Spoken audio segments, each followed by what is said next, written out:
All right, today we are tackling one of the biggest questions out there. We're going to use some incredible, brand new data to see what the first real impact of generative AI on the job market actually looks like. I mean, this is the question, isn't it? It's on everyone's mind. You see the headlines, you hear the predictions, and if you're just starting your career, yeah, there's a real sense of anxiety in the air. And the whole public debate has been, well, a total mess of extremes. You've got one side promising this amazing productivity boom, this utopia, and then the other side is screaming about a job apocalypse. It's really hard to know what to believe.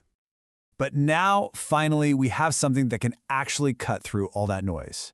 A groundbreaking paper from Stanford researchers is here, and it uses high-frequency payroll data from millions of workers. This gives us a near real-time view of what's really going on. So, to find the first real evidence of AI's impact, the paper uses this really powerful metaphor. They go looking for the canary in the coal mine. So what exactly is a canary in the coal mine? You've probably heard the phrase. It's an early warning signal, right? A sign of potential danger ahead. In this case, the researchers are looking for a specific group of people whose jobs might be the first concrete indicator of AI's bigger economic effects. And the data? Well, it points to a very specific canary: young, entry-level workers. We're talking about people between the ages of 22 and 25 who are in jobs with the highest exposure to generative AI. Think software development, customer service, that kind of thing. And the warning they're sending is pretty stark. The study found a 13% relative decline in employment for these young workers in the most AI-exposed jobs since late 2022. And that's even after they ruled out other stuff like company-specific layoffs. And when you visualize it, the divergence is just crystal clear. For these youngest workers, jobs with high AI exposure take a nosedive right after ChatGPT was released. At the same time, jobs with less exposure, they keep growing. It's a really dramatic split. But here's the twist. Get this. If you look at more experienced workers, say between 41 and 49, in those exact same AI-exposed jobs, the trend is completely different. Their employment is stable. It's even continuing to grow. It's like their experience is acting as some kind of shield. So what gives? Why the difference? Well, the paper suggests a really fascinating reason. AI is apparently excellent at replicating what they call codified knowledge, the kind of book learning you get in school. But it's not so good at replacing tacit knowledge, that hard-won, on-the-job wisdom that you can only get from years of real-world experience. This whole distinction between book smarts and job wisdom leads us right to the next crucial piece of the puzzle. How is AI actually being used? Is it a replacement for people, or is it a tool to help them?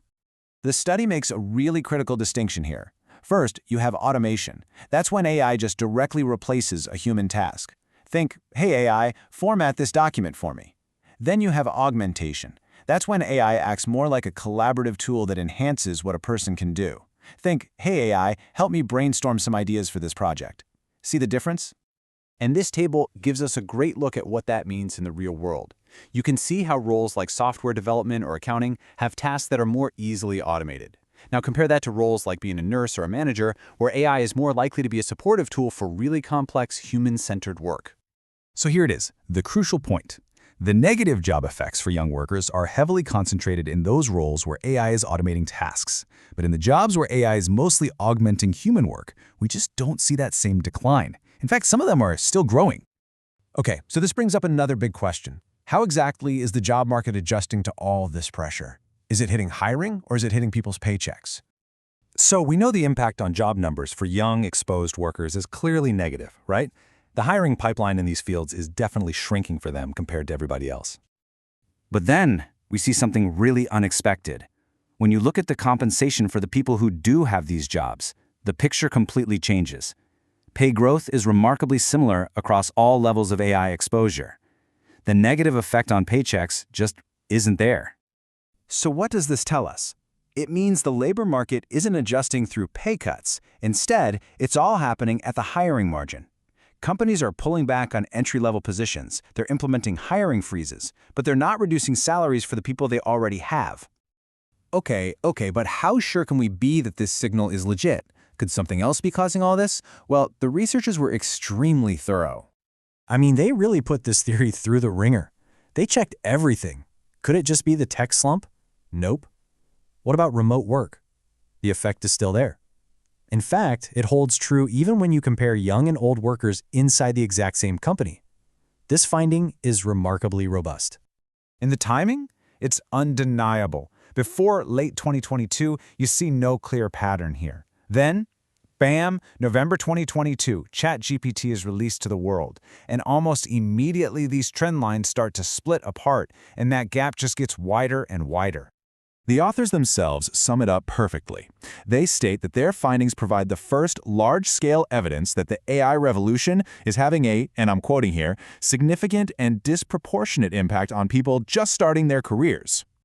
So the data is pretty clear.